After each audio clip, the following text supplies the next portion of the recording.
and welcome to my channel. This is Joy from She Speaks Too. Make sure you like, make sure you comment, and make sure you subscribe. Okay, so the title of this video is Liberian Women in the US and Abroad, Stop Importing Men from Liberia. Stop importing Liberian men. Let me just tell you, there have been so many instances that have not ended well. It's not going good for us, sis, so we need to stop. So I'm going to be talking to you like a big sister talking to a little sister. If you've already imported a Liberian man, it's too late. Keep your Liberian man that you imported. This video is for those who are importing them as we speak, doing the affidavit of support, filling out the immigration papers, signing documents, 90-day fiance. They're going to come. We're going to get married, getting the pictures together. This video is for those of you who are in that process right now. I do have to say, for the most part, I'm a part of the joint Mind Your Business ministry. I'm part of the Mind Your Business ministry. I encourage you to join it. I'm the current president of Mind Your Business ministry, which means I try to mind my business. I try to stay out of people's business. I learned the hard way in Liberia because I'm naturally inquisitive. I'm naturally nosy. However, this became my business because this was on all the Liberian blogs everywhere. And I had no choice but to have an opinion. There's a Liberian lady, her name is CeCe Mentine, and she's like an entrepreneur. She's very popular. She's an entertainer, businesswoman. She sells smoked cow skin. She braids hair. She's an entertainer. I know she's working on a movie. She's fairly popular. Who imported her husband, and she's an older woman. I think me and her are about the same age, so she's not young yet. She's not late 20-something young yet. She's an older woman. She's in her early 40s, and then she imported a Liberian boy. I would say boy. He's in his late 20s, maybe early 30s, to America. And it's not ending well. It's not going well. And so this has been all over the internet. And of course, maybe some of you guys have seen it. And if you haven't seen it, I'll kind of give you the backstory to as much as I understand the backstory. I don't know that much. I haven't really researched them to go far, far back, but I'll tell you a little bit of what I know. And then we can talk about why I don't think in this day and age, maybe 20 years ago when our parents were doing it, older people were doing it, maybe it was okay to import a Liberian man, bring him to America. But sis, now the way things are going, find a little man in America, let him be white, Mexican, black, whatever it is, he's there in America. There's no reason for you to bring one from Liberia, and I will tell you why. Okay, so the backstory as I understand it, and like I said, I didn't do deep research now. The backstory as I understand it is CeCe fell in love with this boy. I think he calls himself Rich Man. He's a gospel artist. Fell in love with him, and they started having a relationship to the extent that people were calling her godma and saying that she's taking care of, because he has children or a child, at least that I know of, and saying she was taking care of his children. Liberian people were trying to humiliate her, saying she was stupid because she was in love, and there's nothing wrong with being in love. So she took pictures with him one time. It was him, his baby's mother, the child, and her, and they were all in the same picture. For me, as a grown woman, I felt like that was a sign of maturity, as in he had a child with this woman. They're not together. Me and him are together, and we're all taking a picture. But the Liberian people call her a fool. They were making jokes like, "Oh, I wish I were a rich man at that point," blah, blah, blah, blah, blah. So I thought that was a sign of maturity. So she fell in love. There were a couple of instances while she was in America and he was here, because they kind of had maybe a long distance type relationship.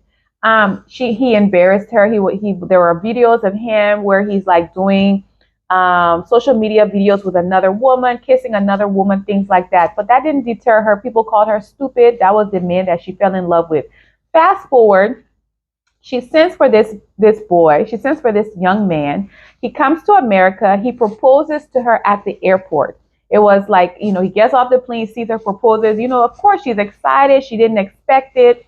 Of course, people were calling her a fool again, saying, the man just came for his free ride, whatever. So he comes to America, and maybe it's been about a year or so since he's been here. And just recently, he was caught on tape having intimate relations with another woman who also happens to be married. So since that video has come out, It has been the talk of the town. So this boy was imported from Liberia to America to get married to this girl. I do believe they got married. Yes, they did get married. And then he embarrasses her publicly. So when this initially happened, the CeCe woman now, who seems to be, I don't know why a lot of people have a problem with her. She seems to be a hardworking woman who fell in love. I mean, she brings him here. When the mess first started out with a video of her husband being with another woman, she was very supportive. She was saying, y'all pray for my husband. He got himself into some trouble. Y'all just keeping him in your prayers. And I was like, she is so calm for a woman who just saw a public video of her husband committing adultery. Not only did her husband commit adultery, but it was public view, public knowledge, because they are both public figures. And her husband also is a gospel artist. She made it seem like he was, I don't know if I can use this word, he wanted to hurt himself. So pray for him. He's embarrassed, blah, blah, blah. He released a statement also saying that he was embarrassed, asking for forgiveness. But then he also did a video not much further on where he said he's innocent. Anyway, but that's a whole nother story. So anyway, then the CeCe lady kept making more videos. As the videos progressed, she got increasingly angry, and this is when the real emotions came out. She called him a liability. She said that when he came to America, he had not open, so he just started acting like he was Davido or Wizkid, which are big Nigerian artists, like he was bigger than he was. And then his eye opened. So I wanted to talk about that. I wanted to talk about the fact that there are a lot of people in Liberia who have not had the chance to leave Liberia. And a lot of people, I'm not speaking for everyone, because there's going to be someone who will message me or put in the comments that not everybody want to come to America, not everybody want to leave. Well, I'm talking about the ones that do want to leave. There are a lot of people in Liberia who want better economic, better educational, better opportunities for them. They want to be able to do something to further themselves in life. And so they will take opportunities as they come. And some of those opportunities are us women who come and we fall in love and we think this person is in love with us. So you come here, you meet a man, you shiny and new, you're coming from America, you shiny and new, you meet a man.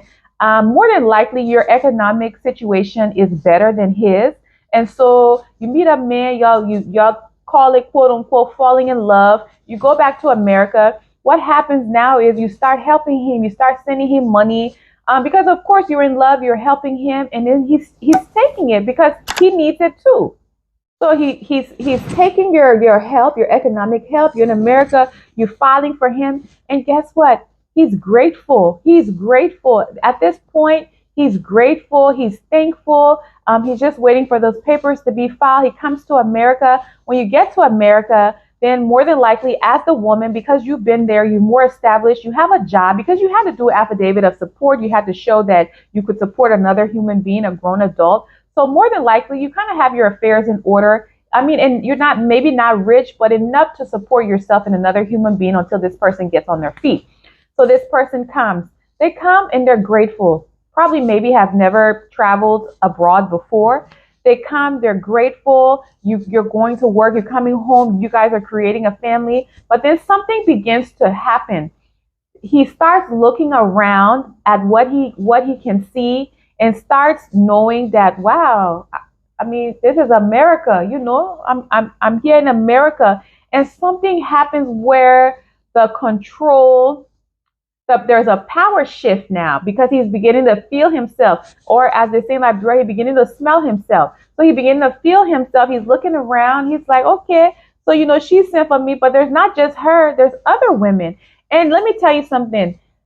There are very few men over the age of 18 who do not have attachments to other women, or at least just one other woman, whether it's in America or whether it's in Liberia. So when you're sending for that man, you're taking the risk of sending for someone who has an attachment to someone else. And God forbid, it's easier when that attachment is with someone in Liberia, because once he travels, it's easy to kind of sever that attachment. But God forbid that his attachment was already to someone who was in America already, and you're not sent for him. So now that he's beginning to feel himself. So He gets there, he's not working, you working, then he starts working, he starts making his own money, he starts kind of paving his own way. God forbid that other attachment that was never fully resolved or ended is here. All right, so that was the beauty of living in Liberia. That was LEC going, so we had to put the generator on. So I was saying, God forbid that this attachment is in America and this person is able to reconnect with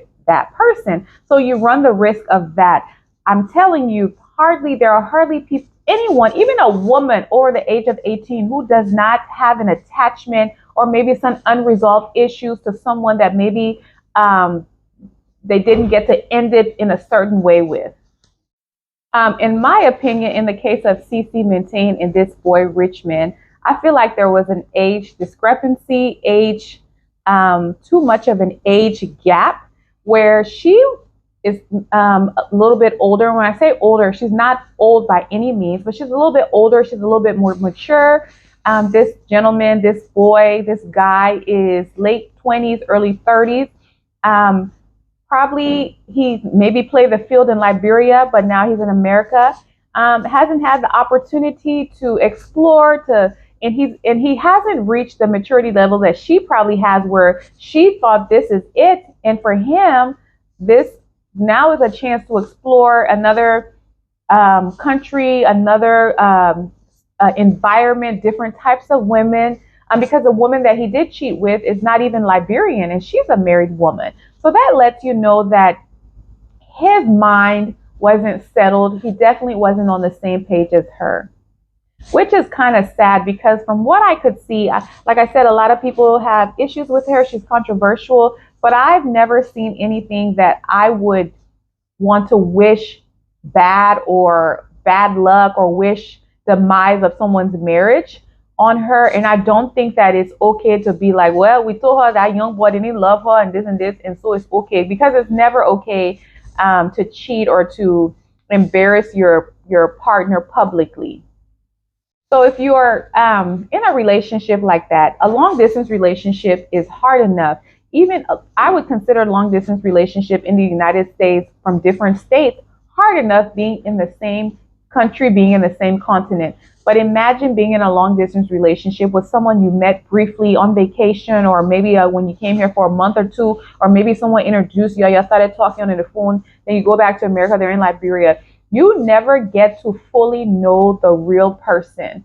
Dating consists of being in the same place, being able to see how they live, what they do, how they carry themselves. A vacation or a brief stay is not enough. And I'm not saying this to people because someone is going to tell me that they're happily married, they met their spouse that way, and that is great. I'm talking about for these kids now, there are a lot of things that you should pay attention to. You should pay attention to the times that they call you, where do they live, are they constantly asking you for money, are they constantly wanting things from you? So those are all red flags. I'm sure there are people who have imported Liberian men and it's worked out fine, but I would caution anyone who is trying to import a Liberian man to just be smart. Be smart.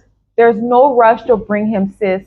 There's no rush. There's no rush to bring him, sis. And for the Liberian men that are watching, this applies to women also, because y'all say, but what about the women? The women come here, they got ulterior motives. This applies to the women too. It's just that I use this case as an example.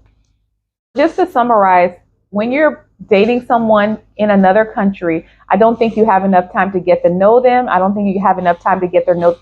And people are doing stuff around the house, so you might hear notes. I don't think you have enough time to get to know them, to get to know their habits, to get to know how they really live, how they treat people. I think that sometimes there's an element of taking advantage, where financially you end up being basically like a sponsor, just exactly what you signing off affidavit of support, you supporting. And number three, a lot of times when people come to America after that brief time of getting to know the place, their eyes are open, they want to explore, and the exploration may not be with you. So just to summarize, be careful. Don't be a cautionary tale for another group of people. Be careful. And so that's it. I just had to talk about it. Like I said, I try to mind my business. I'm the president of the Mind Your Business Ministries. Very active. You can join the ministry. Let me know. You can cash app me to join the ministry. But I'm the president. I try to mind my business. But this has been in all the blogs, and I just had to speak about it. I don't think nowadays, with how it's looking, that I think we should put a pause on it a little bit, pump the brakes. If you sending for someone, pray, talk to someone else, talk to your family members who in Liberia about this person's character. Just don't be a cautionary tale. That's all I have to say. And that's it. This is Joy from She Speaks Too. Make sure you like, make sure you comment, make sure you subscribe, and I will see you later.